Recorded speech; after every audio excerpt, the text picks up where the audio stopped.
Assalamu alaikum to everyone. Hope you are doing well. पाक study 1000 MCQ series lecture number 10 तक video association चीज़ें हो चुकी हैं। आप प्ले लिस्ट विजिट कर सकते हैं। बाकी आज लेक्चर नंबर 11 है। बाकी आप सब दोस्तों से यही रिक्वेस्ट है कि वीडियो को लाइक किया करें और शेयर किया करें और चैनल को सब्सक्राइब कर दिया करें। ठीक है। तो आज का हमारा लेक्चर जो फर्स्ट क्वेश्चन है, who was Pakistan first ambassador to US. ठीक है, पाकिस्तान के जो पहले एम्बेसडर थे यूएसए में। ठीक है। आपने एक चीज से कंफ्यूज नहीं होना, यूएनओ और यूएस। ठीक है। तो पहले जो रिप्रेजेंटेटिव यूएनओ में थे वो कौन थे, और यूएसए में फर्स्ट एम्बेसडर, ये दोनों चीजें आपने डिफरेंस रखना है। ठीक है। तो जो फर्स्ट एम्बेसडर थे पाकिस्तान के यूएसए में यानी यूनाइटेड स्टेट्स ऑफ अमेरिका में, वो अब्दुल हसन अफशानी साहब थे। ठीक है, अब्दुल हसन थे। और ये जो एम्बेसडर रहे हैं यूएसए में, ये 1948 से 1952 तक ये एम्बेसडर रहे हैं यूएसए में। और जो करंट यूएसए में एम्बेसडर हैं वो रिजवान हैं। ठीक है, रिजवान अहमद, रिजवान सईद शेख हैं जो करंट अभी हैं। करंटली ये अगस्त 2024 में अपॉइंट हुए हैं। और ये रिजवान सईद शेख साहब हैं जो करंट एम्बेसडर हैं। और जो फर्स्ट रिप्रेजेंटेटिव थे यूएनओ में, वो पतरस बुखारी हैं। ठीक है। आपको इंटरनेट में सैयद इत्तेहाद हुसैन मिलेगा, तो वो परमानेंट नहीं थे। जो परमानेंट रिप्रेजेंटेटिव थे वो इंटरम थे। ठीक है। और जो परमानेंट रिप्रेजेंटेटिव थे वो पतरस बुखारी हैं। ठीक है। तो ये आपने डिफरेंस रखना है। तो ये चीज़ें आपको पता होनी चाहिए। यूएनओ और यूएसए में आपने डिफरेंस लाजमी रखना है। और जो टेम्परेरी थे वो सैयद इत्तेहाद हुसैन थे, और जो परमानेंट फर्स्ट जो रिप्रेजेंटेटिव थे यूएनओ में वो पतरस बुखारी साहब थे। नेक्स्ट हम देखते हैं जी। नेक्स्ट हमारा क्वेश्चन है कि the Pakistani scientist who work under Albert Einstein, जो फेमस साइंटिस्ट है जिन्होंने थ्योरी ऑफ रिलेटिविटी, ठीक है, स्पेशल थ्योरी ऑफ रिलेटिविटी और जनरल थ्योरी ऑफ रिलेटिविटी, जिसको कंबाइंड थ्योरी ऑफ रिलेटिविटी कहते हैं, वो दी। और स्पीड ऑफ लाइट की इक्वेशन अल्बर्ट आइंस्टाइन की ही है, E is equal to M C square, C is the speed of light है इसमें। और अगर हम ये देखें तो किसने काम किया, मोहम्मद रजीउद्दीन सदीक ने ये काम किया, फेमस जो साइंटिस्ट है अल्बर्ट आइंस्टाइन के नीचे। यानी ये अल्बर्ट आइंस्टाइन साहब के क्या थे, ये स्टूडेंट थे। ठीक है, ये आप समझ लें।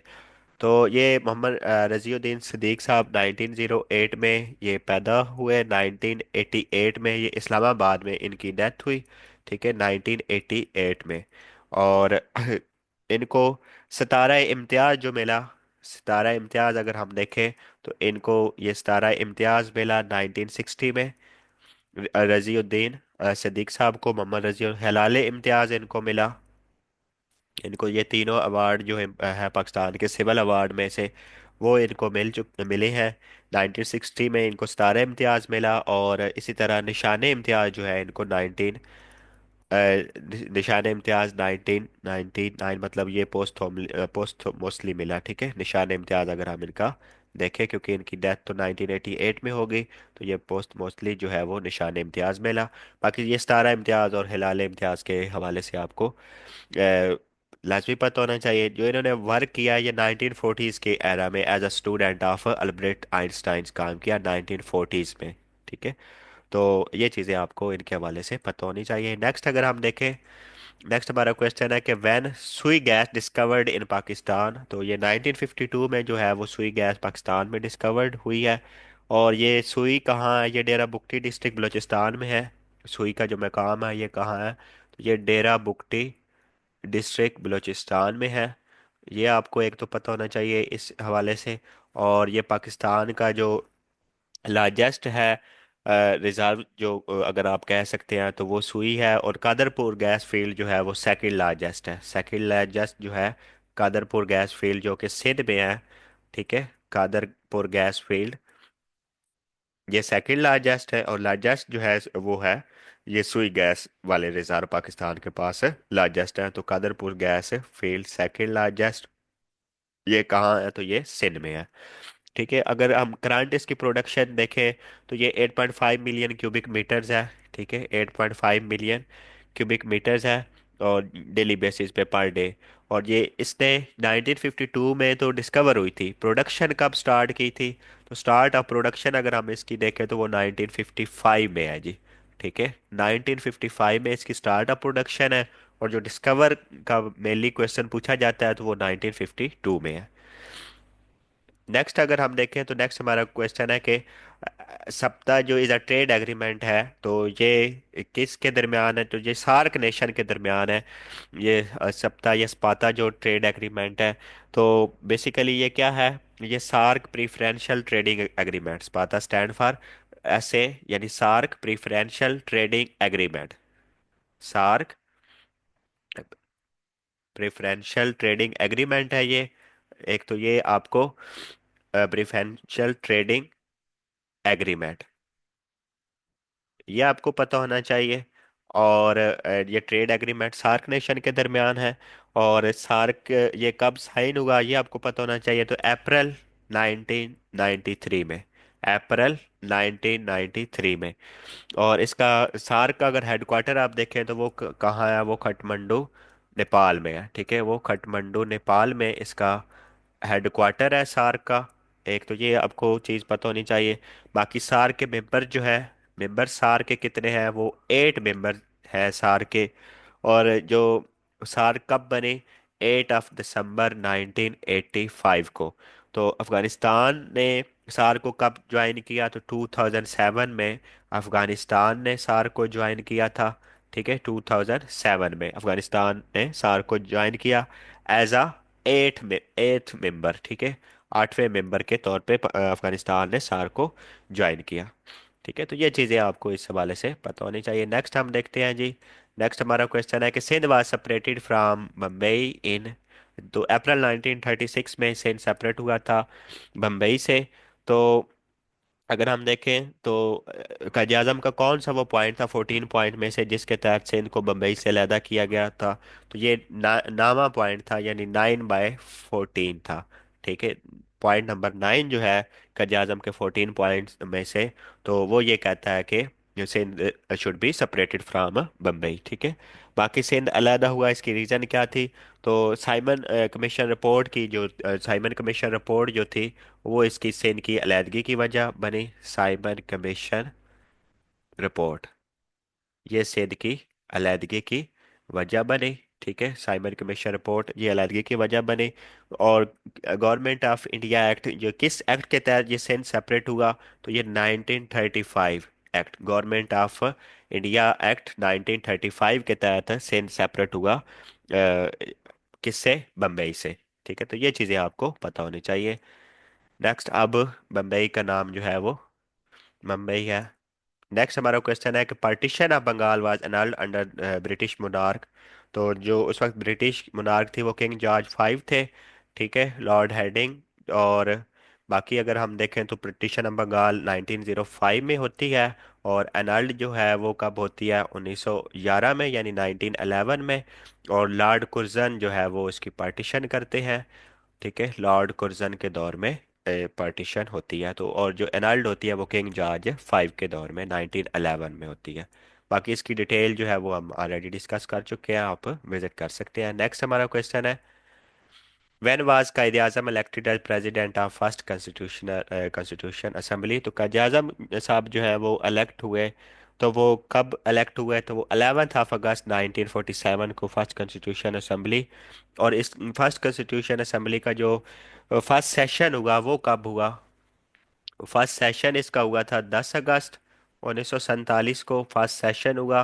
जो सिंध असेंबली की बिल्डिंग में हुआ। ठीक है, सिंध असेंबली की बिल्डिंग कराची में हुआ फर्स्ट सेशन इसका, सिंध असेंबली बिल्डिंग में हुआ इसका फर्स्ट सेशन। और वो कहाँ है? सिंध असेंबली बिल्डिंग कराची में है जी। और 10 अगस्त 1947 को हुआ। और कायद आज़म को मतलब क्या किया, मतलब जो फर्स्ट कॉन्स्टिट्यूशन असेंबली में कायद आज़म प्रेसिडेंट इलेक्ट हुए वो नेक्स्ट डे हुए। और वो कब हुए? 11 अगस्त 1947 को। बाकी ऑफिशियली अप्रूव्ड जो एड्रेसिंग है कि मोहम्मद अली जिन्ना साहब को कायद आज़म कहकर बुलाना है, तो वो भी इसी असेंबली में हुआ, यानी इस असेंबली के तहत ही फर्स्ट कॉन्स्टिट्यूशन असेंबली में ही अप्रूव हुआ। ठीक है, तो ये अप्रूव जो हुई थी ऑफिशियली अप्रूव्ड एड्रेसिंग हुई कि मोहम्मद अली जिन्ना साहब को क्या कह के बुलाना है, कायद आज़म। जो ऐड हुआ था ऑफिशियली तौर पे वो इस मीटिंग के बाद ही 12 अगस्त 1947 को बाकी जो फर्स्ट गवर्नर जनरल जो कायदे आज़म इस असेंबली में बने, तो फर्स्ट गवर्नर जनरल का जब इनको कब बने, तो ये 15 अगस्त 1947 को ये फर्स्ट गवर्नर जनरल के तौर पे इनको अपॉइंट किया गया, 15 अगस्त। ठीक है, तो ये चीज़ें इनके हवाले से, ये तीन क्वेश्चन डिफरेंट वे में पूछे जाते हैं, पूछे यहाँ से ही जाते हैं, लेकिन वो कभी 11 अगस्त वाला पूछ लेता है, कभी 10th वाला, कभी ये 15th वाला। तो ये तीनों आपको पता होने चाहिए। नेक्स्ट हमारा है, in the context of Pakistan political and judicial history what does PCO stand for. तो जो पीसीओ है पाकिस्तान की पॉलिटिकल एंड जुडिशल हिस्ट्री में, तो ये प्रोविंशियल कॉन्स्टिट्यूशनल आर्डर है। ठीक है, प्रोविजनल कॉन्स्टिट्यूशनल आर्डर इसको कहते हैं। ये कब इशू हुआ, तो ये 3 नवंबर 2000, ये इशूड हुआ मतलब 3 नवंबर 2007 को इशू हुआ बाय परवेज मुशर्रफ। ठीक है, और ये अदालतों के बारे में, ठीक है, और जुडिशल हिस्ट्री के बारे में इसके कंटेक्स्ट में हुआ। और दूसरा, इसको जो अमेंड किया गया, अमेंडेड कब हुआ, जो 15 नवंबर 2007 को अमेंड किया गया। और लिफ्टेड कब हुआ, ये 16 दिसंबर 2007 को ही लिफ्ट हो गया। ठीक है, एक मंथ के लिए ये जो है वो कॉन्स्टिट्यूशनल प्रोविजनल कॉन्स्टिट्यूशनल आर्डर रहा, 16 दिसंबर 2007 को ये लिफ्टेड हुआ। ठीक है, तो बेसिकली अमेंडमेंट इसकी कब हुई, प्रोविजनल कॉन्स्टिट्यूशनल आर्डर, वो 2007 ही है। नेक्स्ट हम देखें, तो नेक्स्ट हमारा क्वेश्चन है कि which article of the constitution relate to national language of Pakistan. तो जो नेशनल लैंग्वेज ऑफ पाकिस्तान को कौन सा आर्टिकल डील करता है, आर्टिकल 251 और आर्टिकल 257। ये कश्मीर के रिलेटेड है। ठीक है, कश्मीर के रिलेटेड है। ये आर्टिकल क्या कहता है, ये आर्टिकल ये कहता है कि कश्मीर की जो है वो मर्जी से कि वो कौन सा ज्वाइन करना चाहते हैं किसको, तो ये मतलब उनकी उसके रिलेटेड ये आर्टिकल है। ठीक है, तो ये चीज़ें आपको पता होनी चाहिए इस हवाले से।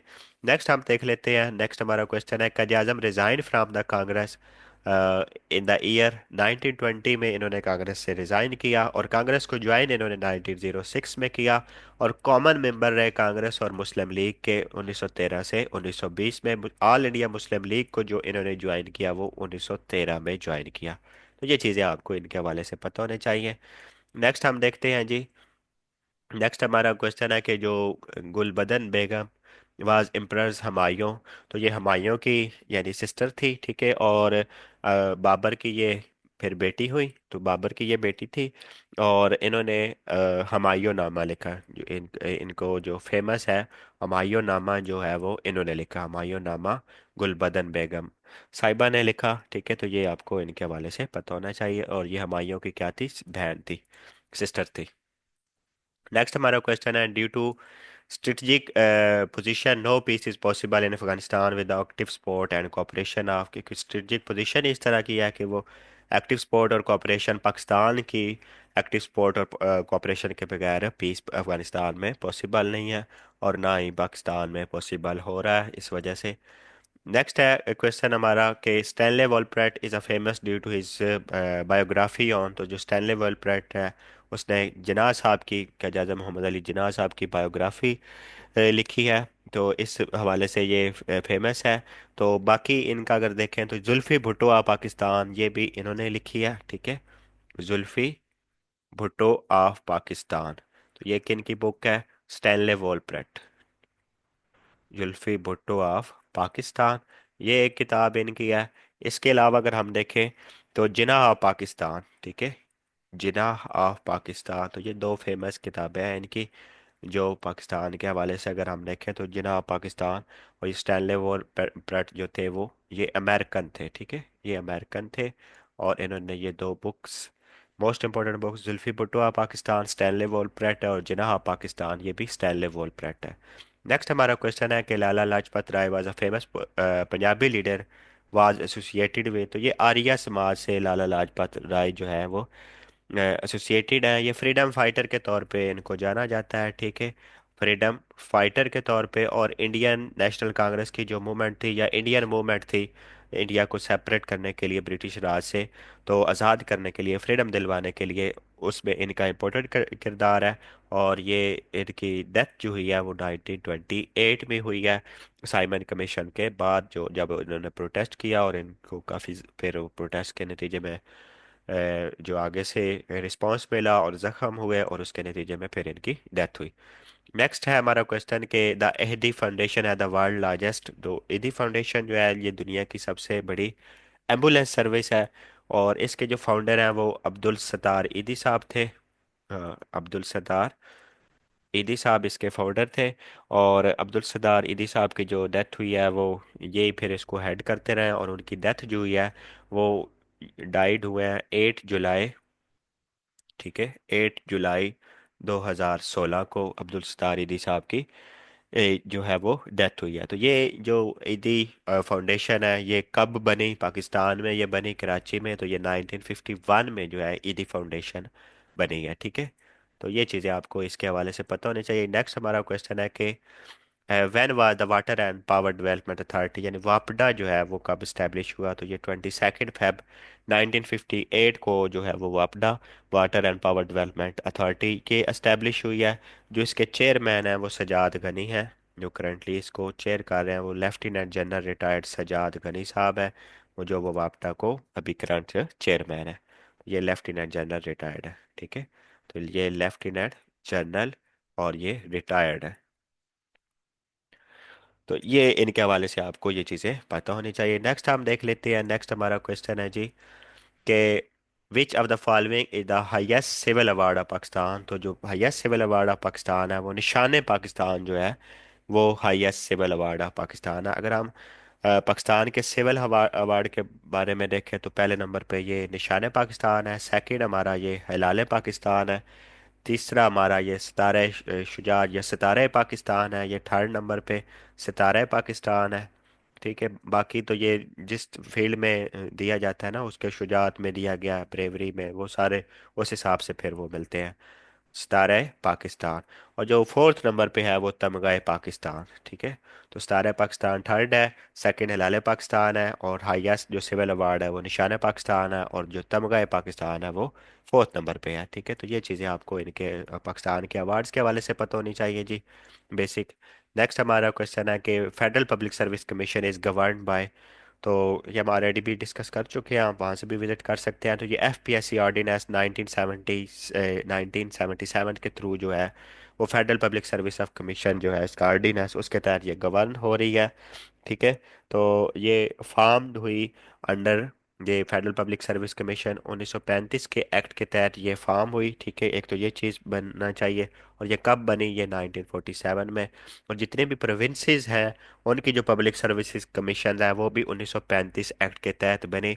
जिस तरह पंजाब पब्लिक सर्विस कमीशन है, सिंध पब्लिक सर्विस कमीशन है, Khyber Pakhtunkhwa public service commission है, या बलूचिस्तान पब्लिक सर्विस कमीशन है। तो जितने भी प्रोविंसेस की अपनी सर्विसेज हैं वो भी 1935 एक्ट के तहत ही फॉर्म हुई। नेक्स्ट हमारा क्वेश्चन है कि Shakir Ali museum is located in which city of Pakistan. तो जो शाकर अली थे उन्होंने ये म्यूजियम बनवाया, ये लाहौर में है जी।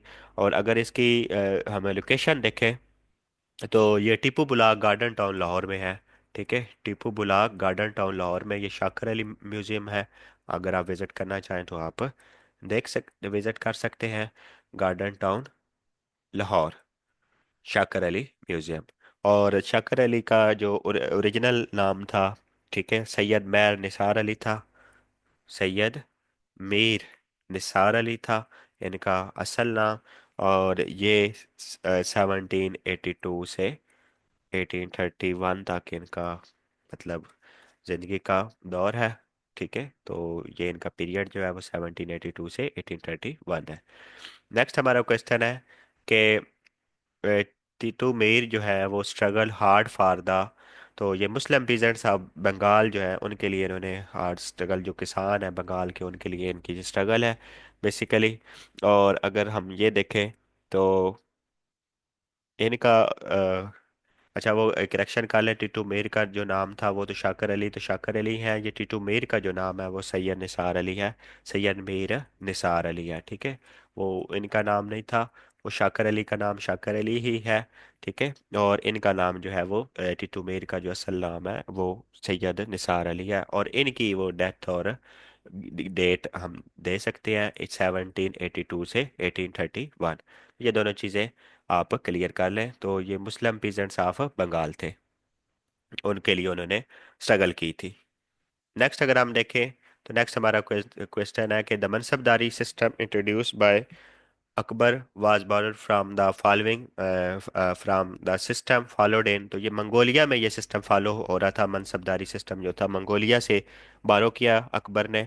ठीक है, और ये बेसिकली पोजीशन या रैंक सिस्टम था। ये मनसबदारी जो सिस्टम था ये पोजीशन या इसको रैंक सिस्टम कहते हैं। तो ये वो सिस्टम था, और ये बेसिकली मिलिट्री में जो अकबर ने ये मिलिट्री एडमिनिस्ट्रेशन के लिए और ट्रेडिशनल टेरिटोरियल जो कमांड थी अ, उनको सस्टेन करने के लिए पार्ट्स ऑफ आर्मी की, उसके लिए ये सिस्टम लॉन्च किया, अकबर के दौर में लॉन्च हुआ।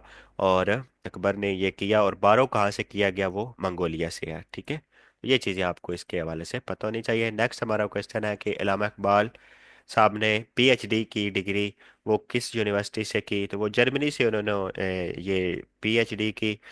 ये पीएचडी इनकी ऑलमोस्ट 19, जो फाइनल थीसिस था पीएचडी का वो 1908 में इनका ये पब्लिश हुआ, यानी मुकम्मल हुआ। और ये सुपरवाइज़र अगर हम ये जो यूनिवर्सिटी थी वो Ludwig Maximilian university, Maximilian Munich university Germany थी। ठीक है, पूरा जो उसका नाम था वो लॉर्डविग था। ठीक है, लॉर्डविग मैक्सिमिलियन यूनिवर्सिटी। तो ये आपको पता होना चाहिए इनके हवाले से कि कौन सी यूनिवर्सिटी थी और उसका पूरा नाम। म्यूनिख यूनिवर्सिटी ये जर्मनी में थी। ठीक है, म्यूनिख जर्मनी में थी।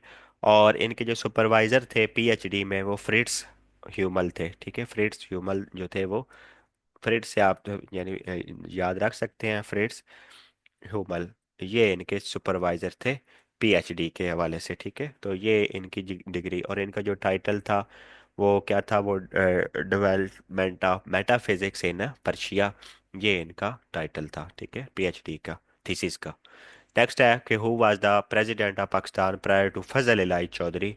फजल इलाही चौधरी, तो हम ये पूरी डिटेल डिस्कस कर चुके हैं प्रेसिडेंट ऑफ पाकिस्तान की लिस्ट में, अभी जो करंट 14 चल रहे हैं। बाकी जुल्फ़िकार अली भुट्टो थे, ये 1971 से 1973 तक प्रेसिडेंट रहे हैं जुल्फ़िकार अली भुट्टो। बाकी रफ़ीक तारड़ जो है ये पाकिस्तान के जो है वो नाइन्थ प्रेसिडेंट के नावे सदर के तौर पे ये काम करते रहे हैं, और 1998 से लेके 2001 तक ये रहे हैं। फिर अगर हम देखें तो ज़िया-उल हक साहब जो है ये सिक्स्थ प्रेसिडेंट रहे हैं 1978 से लेके 1988 टिल हिज डेथ। तो ये रहे हैं प्रेसिडेंट, ये सिक्स प्रेसिडेंट के तौर पे इन्होंने काम किया है। बाकी फजल इलाही चौधरी साहब जो थे ये फिफ्थ प्रेसिडेंट थे 1973 से 1978 तक, ये फिफ्थ प्रेसिडेंट के तौर पे इन्होंने काम किया। जुल्फ़िकार अली भुट्टो के अगर हम देखें डेथ, तो वो अप्रैल 1979 में है, 4 अप्रैल 1979 में है, रावलपिंडी की जेल में। तो जब इनको हैंग किया गया। ठीक है, तो ये चीज़ें आपको इनके हवाले से पता होनी चाहिए। बाकी अगर हम देखें तो वो हमारा क्वेश्चन है कि the city famous for surgical instruments. तो जो सर्जिकल इंस्ट्रूमेंट के लिए सिटी फेमस है वो सियालकोट है। स्पोर्ट्स गुड के लिए भी ये है। ठीक है, स्पोर्ट्स गुड्स के लिए भी यही सियालकोट ही फेमस है। और टेक्सटाइल इंडस्ट्री के लिए वो फैसलाबाद है। ठीक है, टेक्सटाइल इंडस्ट्री के लिए जो पाकिस्तान की फेमस सिटी है वो कौन सी है, वो फैसलाबाद है। ठीक है, टेक्सटाइल इंडस्ट्री के लिए। तो नेक्स्ट हम देख लेते हैं जी। नेक्स्ट हमारा क्वेश्चन है कि sir Syed Ahmad Khan died in 1898 and was buried eight.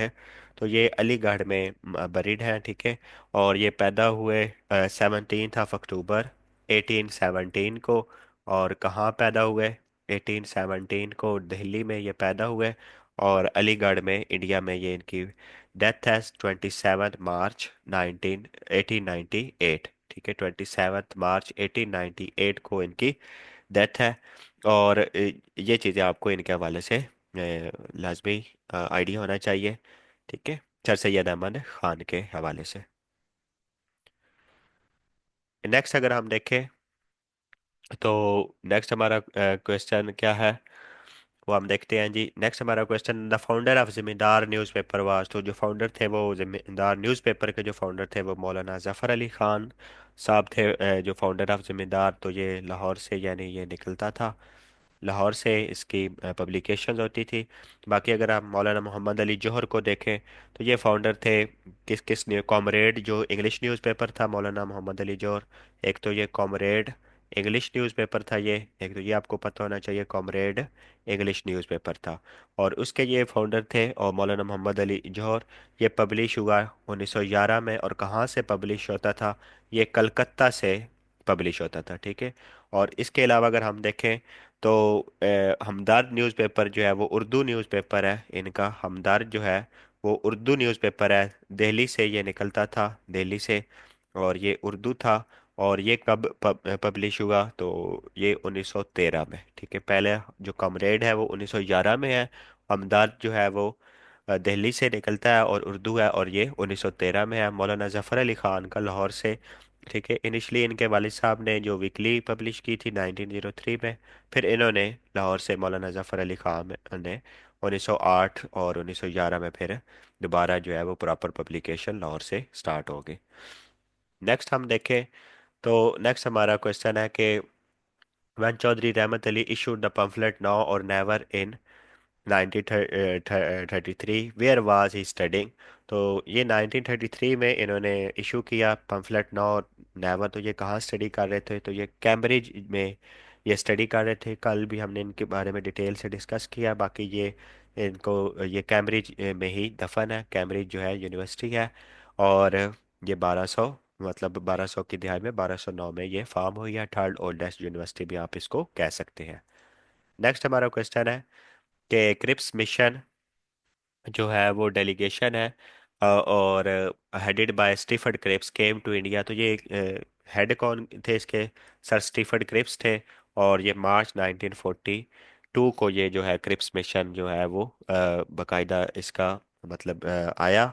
और बाकी हम देखें तो ब्रिटिश जो पीएम थे क्रिप्स मिशन के दौर में वो कौन थे, वो विंस्टन चर्चिल थे, ब्रिटिश के पीएम में, ठीक है। ये भी आपसे पूछा जा सकता है कि during world war 2 who was the British prime minister. तो ये विंस्टन चर्चिल थे। इनका अगर हम टेन्योर देखें तो 1940 से 1945 तक है। इसके बाद क्लेमेंट एटली आए, वो 1945 से 1951 तक उनका टेन्योर है। और ये क्लेमेंट एटली साहब जो है ये साइमन कमीशन में एज अ मेंबर भी आए थे, ठीक है। तो ये चीज़ें आपको पता होनी चाहिए। नेक्स्ट हमारा क्वेश्चन है जी, who prepared the Nehru report and asked for Delhi proposal. तो नेहरू रिपोर्ट किसने प्रिपेयर की, तो ये मोती लाल नेहरू ने। और 1928 में ये नेहरू रिपोर्ट आई। इसके बदले में फिर quaid आजम साहब ने 19 मार्च 1929 में 14 पॉइंट्स अपने दिए, ठीक है। और ये जो मोतीलाल नेहरू था ये 1929 में, तो इसकी ये रिपोर्ट पब्लिश हुई मोतीलाल नेहरू की 1928 में, ठीक है। मोतीलाल नेहरू, और ये इसके जो जवाहरलाल नेहरू था वो इसका सन था, ठीक है। मोतीलाल नेहरू का जो जवाहरलाल नेहरू था वो सन था, जो कि ब्रिटिश मतलब इंडिया का जो है वो फर्स्ट पीएम के तौर पे आया, ठीक है, 1947 में। नेक्स्ट हमारा क्वेश्चन है कि who was appointed first secretary of the board of trustees of Aligarh college. तो अलीगढ़ कॉलेज के पहले जो ट्रस्टी सेक्रेटरी के तौर पे अपॉइंट हुए वो सर सैयद अमन खान साहब थे। तो सर सैयद अमन खान के बारे में हम देखें तो इन्होंने गवर्नमेंट सर्विस को जो ज्वाइन किया वो 1839 में, क्लरिकल जॉब पे यानी एज अ क्लर्क जो इन्होंने ज्वाइन किया, ठीक है, 1839 में। 1841 में ये प्रमोट हो गए, 1841 में ये प्रमोट हो गए सब जज पे, ठीक है। सब जज जो उस वक्त का ओहदा था उस पे ये प्रमोट हो गए। फिर अगर हम देखें तो ये दिल्ली में चीफ जज हो गए, दिल्ली में चीफ जज हो गए। और ये कब हुए, तो ये चीफ जज के ओहदे पे ये 1846 में हुए, ठीक है। इनकी ये जो सर्विसेज हैं। और मेंबर ऑफ इंपीरियल काउंसिल ये कब बने, मेंबर ऑफ इंपीरियल काउंसिल ये कब बने, अगर हम देखें कि ये मेंबर ऑफ इंपीरियल काउंसिल कब बने, तो ये 1886 में मेंबर ऑफ इंपीरियल काउंसिल बने। और इनकी डेथ जो है वो अलीगढ़ में हुई। और वो कब हुई, वो 1898 में इनकी डेथ है, ठीक है। 27 अक्टूबर 1898 और 17 अक्टूबर 1898 को ये पैदा हुए, 1817 को, ठीक है, 17 अक्टूबर 1817 को पैदा हुए। और 27 मार्च है, ठीक है, ये क्लियर कर लें, 27 मार्च 1898 को इनकी डेथ है, ठीक है। तो ये चीज़ें आपको इनके हवाले से पता होनी चाहिए मेन मेन जो इनकी सर्विसेज को इन्होंने कब ज्वाइन किया और एज आ क्या ज्वाइन किया। तो ये चीज़ें पता होनी चाहिए। तो ये थी आज की हमारी वीडियो। होप सो आप लोगों ने वीडियो को एंजॉय किया होगा और आप अपनी प्रॉपर नोट्स पैकिंग वगैरह कर रहे होंगे और अपनी अच्छी सी तैयारी कर रहे होंगे। तो आज के लिए इतना ही। इंशाल्लाह फिर नेक्स्ट वीडियो के साथ मिलते हैं। आप लोगों से यही है कि वीडियो को लाइक शेयर और चैनल को सब्सक्राइब कर दिया करें। अल्लाह हाफिज़ फॉर टुडे।